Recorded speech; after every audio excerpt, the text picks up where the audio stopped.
Audio Jungle.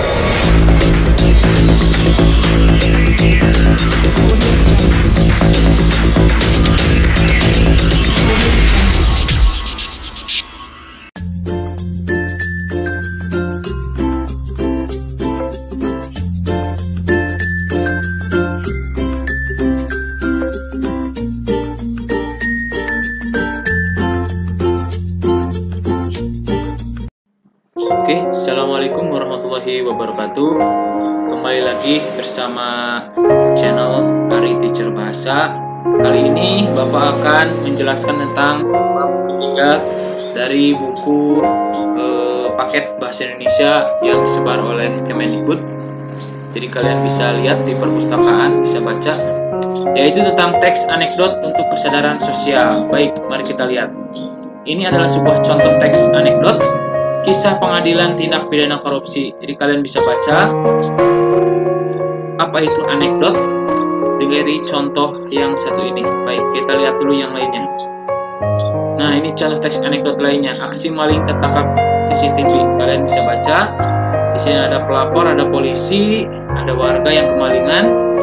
Kemudian si pelapor melapor kepada polisi, malingnya maling apa? Nanti kita lihat. Jadi apa kesimpulannya? Pengertian dari teks anekdot.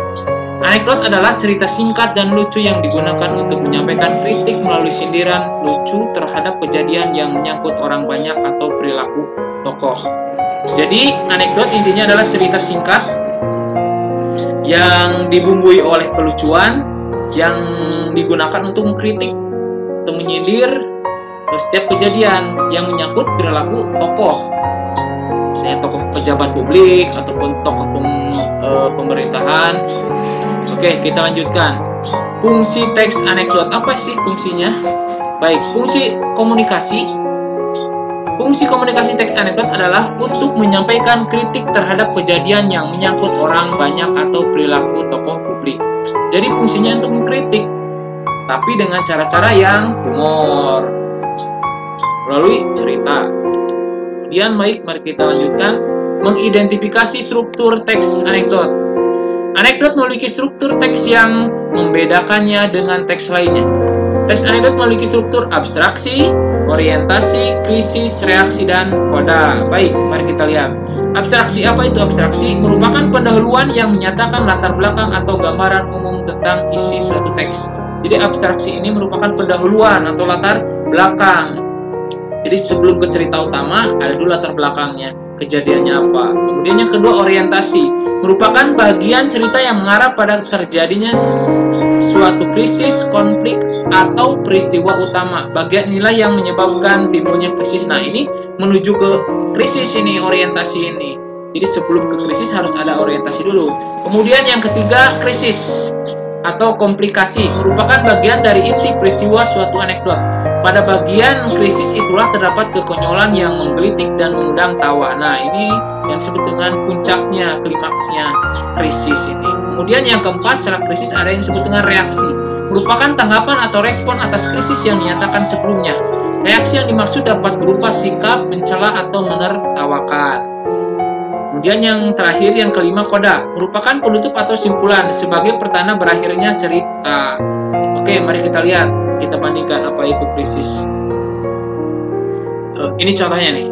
Aksi maling tertangkap CCTV. Isinya ini, seorang warga melapor kemalingan. Tadi kan yang tadi. Nah, ini merupakan abstraksi. Ini pendahuluan latar belakang. Kemudian masuk ke orientasi. Pengenalan. Pelapor. Pak, saya kemalingan. Polisi. Kemalingan apa? Pelapor. Mobil, Pak. Tapi saya beruntung, Pak. Nah, lanjut ke krisis. Nah, ini yang lucunya. Polisi. Kemalingan kok beruntung? Pelapor, iya Pak, saya beruntung karena CCTV merekam dengan jelas. Saya bisa melihat dengan jelas wajah malingnya. Polisi, sudah minta izin malingnya untuk merekam? Nah, ini kan lucunya di sini.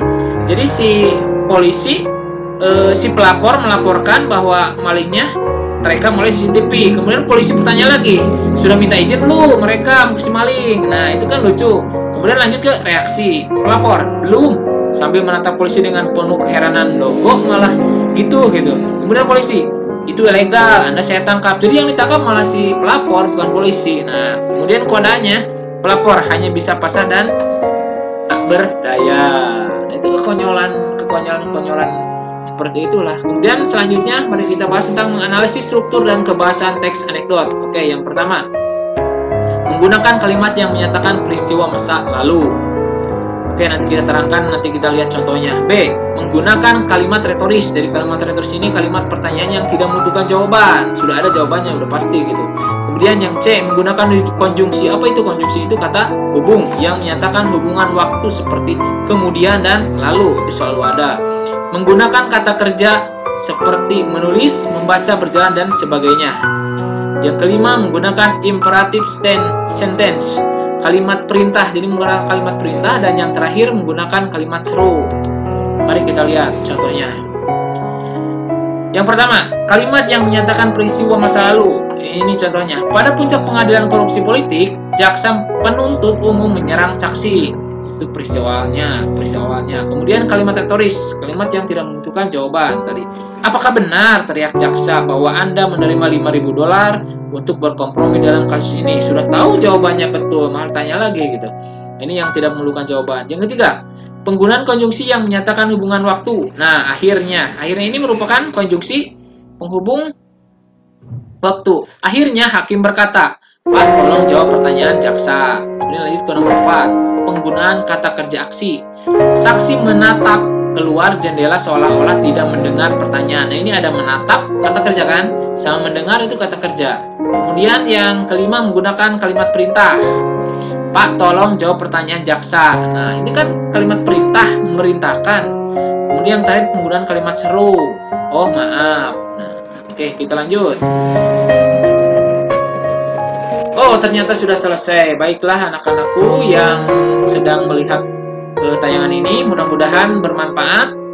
Jangan lupa subscribe dan like video ini. Baik, terima kasih.